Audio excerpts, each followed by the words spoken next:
రైల్లో చైన్ లాగితే బండి ఆగుతుంది. ఇది మనందరికీ తెలుసు. కానీ అదెలా? కేవలం ఒక గొలుసు అంత పెద్ద రైలును ఎలా ఆపేస్తుంది? చాలా సింపుల్. రైలు ఇంజిన్ నుండి చివరి పెట్టే వరకు ఒక పైపు ఉంటుంది.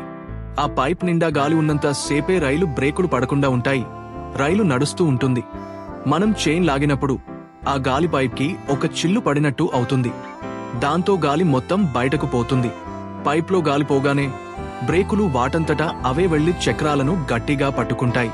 అంతే, రైలు నెమ్మదిగా ఆగిపోతుంది. డ్రైవర్కు కూడా వెంటనే తెలిసిపోతుంది.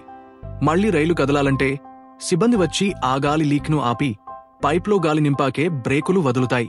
అందుకే రైలు ఆగితే మళ్లీ కదలడానికి సమయం పడుతుంది. గుర్తుంచుకోండి, ప్రాణాపాయం వంటి అత్యవసర పరిస్థితుల్లో మాత్రమే చైన్ లాగాలి.